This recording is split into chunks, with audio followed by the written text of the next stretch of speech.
வணக்கம். குரலின் குரல் பகுதியில் நாம் தினந்தோறும் சந்தித்து கொண்டிருக்கிறோம். முயற்சி செய்கிறத பற்றி பேசணும். இப்போ முயற்சி செய்கிற பொழுது நிறைய துன்பங்கள் வருது, இடையூறுகள் வருது, தொல்லை வருது. என்ன செய்யறது? வள்ளுவர் இதுக்கு பதில் சொல்றார்.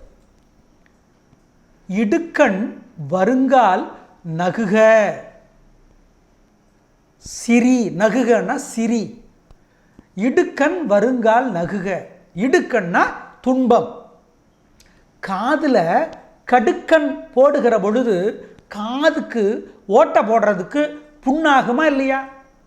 ஆனால் கடுக்கன் போட்ட பிறகு காது பார்ப்பதற்கே அழகாக இருக்கும், காது ஒளிரும், மின்னும். அப்போ காதுல கடுக்கன் வேணுமா? காது ஓட்டை போடுகிற வலியை தாங்கிக் கொள்ள வேண்டும். துன்பத்தினுடைய உச்சம் போயிட்டு போது போ அப்படின்னு சிரிக்க ஆரம்பிச்சுடுறோமே, அதைத்தான் வள்ளுவர் சொல்லுகிறார். இடுக்கண் வருங்கால் நகுக. சிரிங்க. ஏன் சிரிக்கணும்? அதனை அடுத்து ஊர்வது அஃது ஒப்பது இல். அதனை அடுத்து ஊர்வது. இந்த ஊர்வதுங்கிற வார்த்தை முக்கியமானது. அடுத்து வருவது. ஊர்வதுன்னா மெல்லமா வருது, ஊர்ந்து வருகிறது. அப்படி ஊர்வது அஃது அதே மாதிரியான, ஒப்பது அதே மாதிரியான, அதற்கு ஒப்பான துன்பமாக இருக்காது. அதை விட கொஞ்சம் குறைந்த துன்பமாக இருக்கும். சில பேர் பாருங்க, பெரும் தலைவன்னா என்ன அர்த்தம்? பெரிய பதவியில் இருக்கிறவங்கன்னா என்ன அர்த்தம்? பல்வேறு சிக்கல்களும் வம்புகளும் வழக்குகளும் வலிகளும் வந்தாலும் தன்னுடைய மனோநிலையை சமதளத்தில் சரியாக வைத்து கொள்ளுகிறவர் தான் பெரும் தலைவர், பெரிய அதிகாரி. கடலுக்குள் அழுத்தம், கடலுக்குள் மிகப்பெரிய சிக்கல், ஆனால் மேற்பரப்பிலே தெரியுமா? தெரியாது, தெரியாது. அந்த மாதிரி இடுக்கண் வருங்கால் நகுக. சிரிங்க. ஆனால் அது வெறும் உதட்டிலிருந்து வருகிற சிரிப்பு தான் அப்படின்னு நினைக்கவும் கூடாது, அப்படின்னு மற்றவங்க நினைச்சிடவும் கூடாது. வெறும் உதடு தாங்க சிரிக்குது, உள்ளுக்குள்ளே அழுகுதுங்க மனசு அப்படின்னு வெளியில் தெரியவும் கூடாது. அப்படின்னா அந்த துன்பத்தை ஒதுக்கி வையுங்கள், அதையே நினச்சிக்கிட்டு இருக்காதீங்க. முடியுமா? பயிற்சியினாலே முடியும்.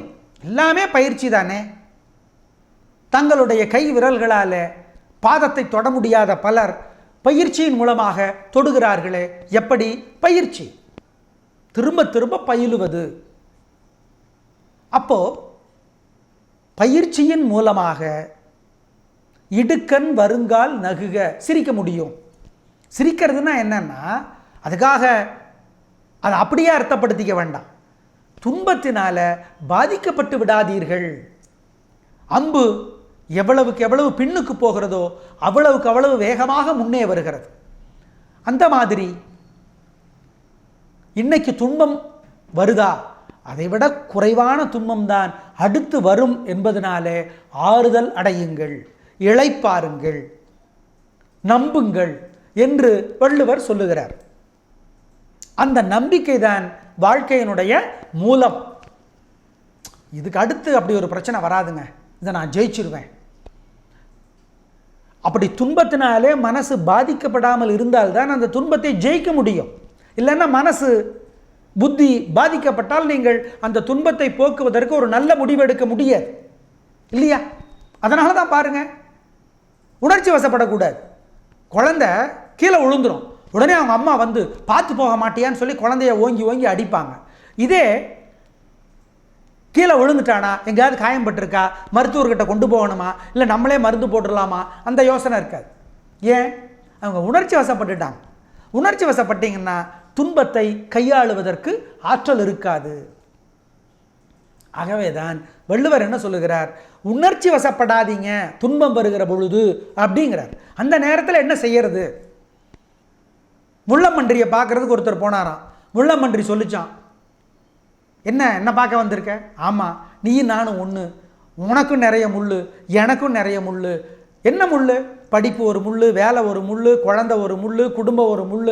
உடனே முள்ளம்பன்றி சொல்லிச்சான், சீச்சி நீ வேற நான் வேற, உனக்கு முள் உன்னை குத்துகிற ஆயுதம், எனக்கு முள் என்னுடைய எதிரிகளை குத்துகிற ஆயுதம், எனக்கு பாதுகாப்பை தருவது என்னோட முள், உனக்கு ஓ முள் உன்னை குத்துது, உன்னை கஷ்டப்படுத்துது, ஏன் முள் எனக்கு காவல் காக்குது, அதனால் நீயும் நானும் ஒன்றும் இல்லை, நீயும் நானும் ஒன்றும் இல்லைன்னாராம்.